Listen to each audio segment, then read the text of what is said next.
Go ahead. So we are members one of another. Verse 26. Be ye angry and sin not. Let not the sun go down upon your wrath. Neither give place to the devil. Let him that stole steal no more, but rather let him labor, working with his hands the things which is good, that he may have to give to him that needeth. Let no corrupt communication proceed out of your mouth, but that which is good to use of edifying, building brothers up. Why? Unto salvation. Why? Because the terror of the Lord is coming. World War III is coming. The mark of the beast is coming. Famine of the food and word is coming. Hard times are coming, and I'm not running DMC, but they coming to your town, to your household, to your family. And only the Spirit of the Lord is going to spare you in that day. Come on, start at verse 1 and go right back to it. Luke chapter 15, verse 1. Then drew near unto him all the publicans and sinners for to hear him. And the Pharisees and the scribes murmured, saying, This man receiveth sinners and eateth with them? That's right, because sinners need to be saved. If a person, well, why are we out here preaching to preachers if they already know the gospel? We're dealing with people that don't know the gospel or have been lied to. Go ahead. And he spake this parable unto them, saying, What man of you, having 100 sheep, and he lose one of them, does he not leave the 99? Meaning you see a brother fall off, going off, start speaking evil against the elders, that the men that they learn from, and then the elders begin to cast them out, and instead of trying to uphold that brother and bring him back to the flock, you step on him and kick him in the butt too.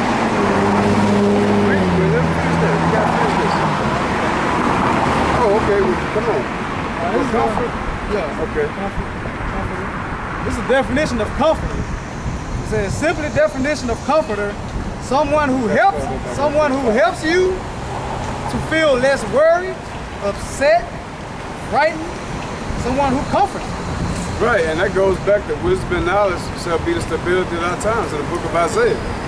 Because that's what the comforter does. He gives you peace in turmoil. He gives you solace amongst a lot of treachery going on. So when everybody else is worried, well, what are we going to do next? Well, the comforter has given you the knowledge and wisdom to understand there's nothing to worry about. That's right. You can be angry, but sin not, because you're comforted by the Comforter. Go ahead, which are the Gospels. When you become a new creature, you're not offending nobody. If they're offended by you, it's because you've exposed their evil. Talking noise about a brother and doing all this stuff, man, it's making brothers upset, man. Right. Who can talk mad about you teaching the Gospels unless they're evil? Right. Come on. Luke 15 and 1. Then drew near unto him all the publicans and sinners for to hear him. The Pharisees and the scribes murmured, saying, This man received the sinners to eat with them. And he spake this parable unto them, saying, What man of you, having 100 sheep, if he lose one of them, does he not leave the 99 in the wilderness and go after that which is lost until he find it? And when he hath found it, he lay it on the shoulders rejoicing. And when he come home, he called together all friends and neighbors, saying unto them, Hey man, look who back, man. Remember that brother that was tripping, man? Hey man, I've been ministering to that brother, man. Beautiful. Other brothers been ministering to him. We lifted the spirit back up, man. That brother back into the fold now. Let's rejoice, man. Let's have a feast. The brother's back, man. All praise to the Most High. That's what you're supposed to do. Unless you follow another Jesus, right. Unless you follow the doctrines and precepts of men. Yeah, I said it. Read that. It says, And when he come home, he called together his friends and neighbors, saying unto them, Rejoice with me, for I found my sheep which was lost. I say unto you, that likewise joy should be in heaven over one sinner that repenteth, more than over 99 just persons which need no repentance. Say that again. And I say unto you, that likewise joy shall be in the heavens over one sinner that repenteth, more than the 99 just persons which need no repentance. Say that again. I say unto you, Let it sink into your soul with no breakdown.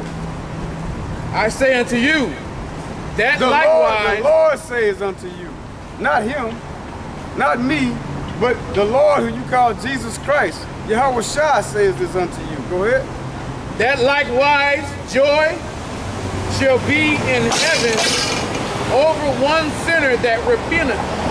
Over one sinner that repented, that turns from his wicked way. More than over 99 just persons which need no repentance. More than all of y'all that already got it together. Always look for the ones that's weak in the faith, man, and strengthen them. Uphold them.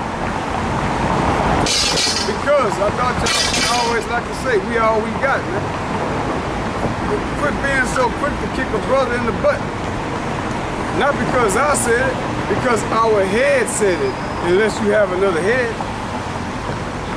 You got something? I got a quick this. Post John 3:16. Yes, we going there. Come on. It's Colossians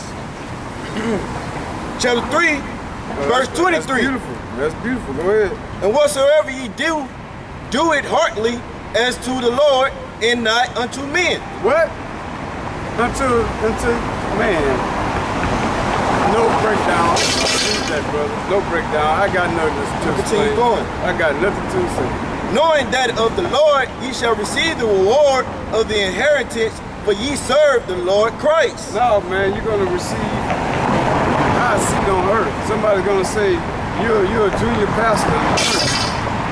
Somebody's gonna say I'm gonna make you the head deacon.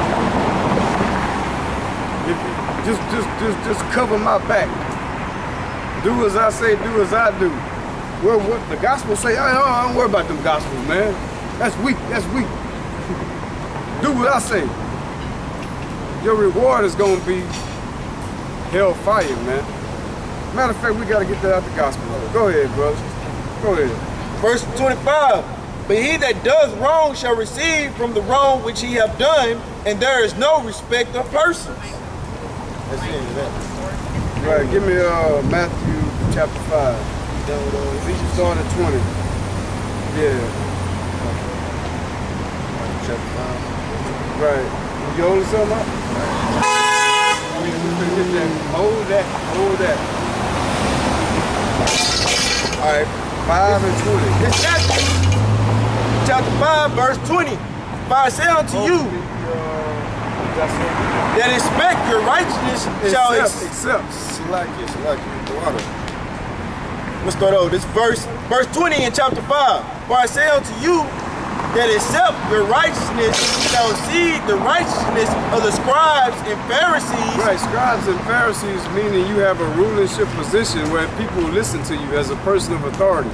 People come and they seek instruction from your mouth, from your lips.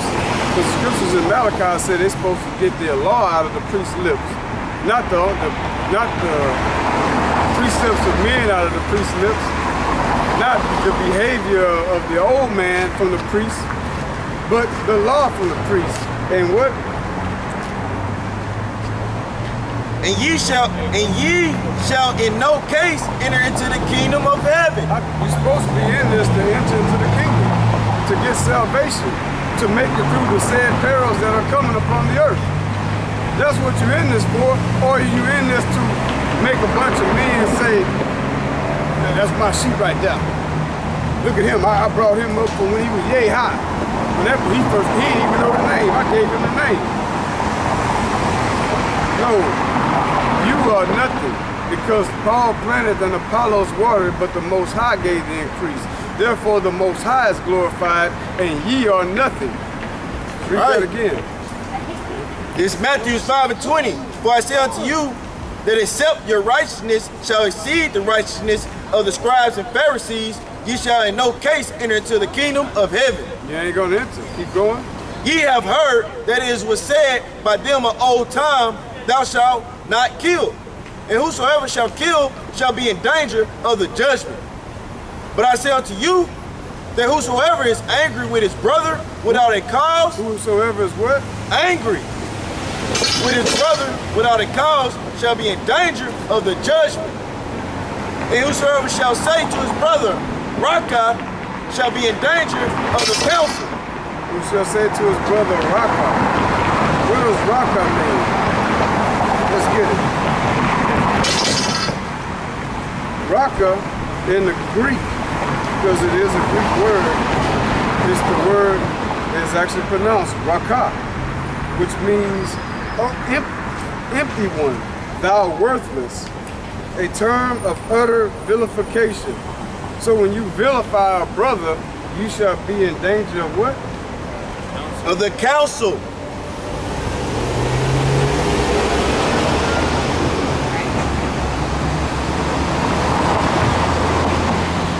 Is somebody preaching another Jesus? Are you following Yahweh Shah, or are you following men? Let the doctrine speak.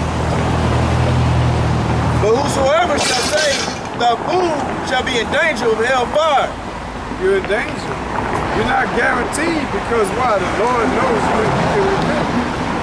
So just repent if you made this mistake. I made this mistake, and I repented, and I'm not doing it no more.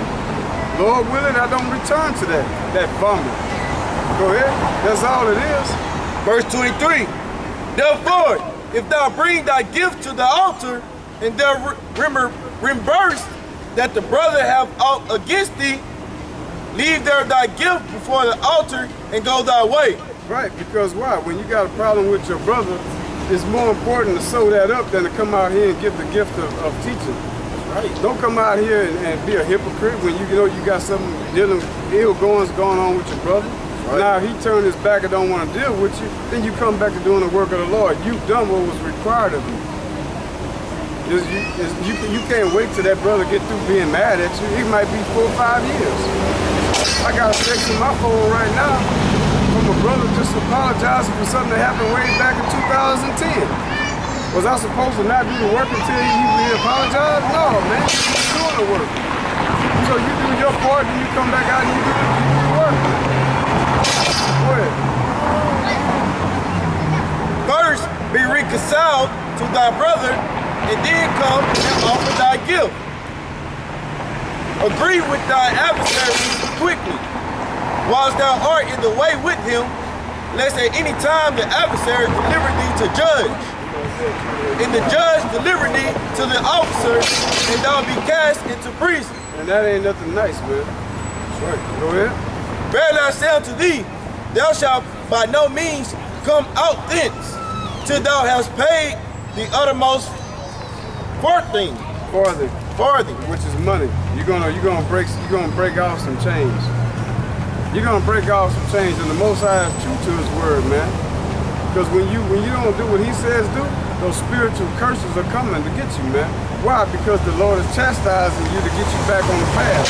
He hadn't condemned you. He hadn't cast you away. He's disciplining you to hopefully that you'll wake up and get back on the right path and follow Him. This is the way, walk ye in it. Enter ye in at the straight gate. Because men are crooked. Go ahead. Ye have heard that it was said by them of old time, thou shalt not commit adultery. But I say unto you, that whosoever looked upon a woman to lust after her, have committed adultery with her already. Right, and we see a lot of lustful eyes that take place right here in the Galleria where we teach. Most of these women have a man at home, whether they call him their husband or they boo or their boyfriend. They got a man. Quit looking at other men's women. Because the Lord said that's adultery already in your heart. And you can lose your salvation because of that. Just because she walking around with her breasts hanging out, she doesn't know any better. Don't encourage that behavior. Discourage it. Turn the other way. If she's on your right, turn to the left. Save your soul and hopefully hers one day. Because she's going to wonder, why is he not looking at me? I know men like to see my breasts hanging out, but don't give her the attention she's looking for. Maybe she'll think, why am I starting to get all this negative attention? It's up to the men to stand up Right. because we're the leaders.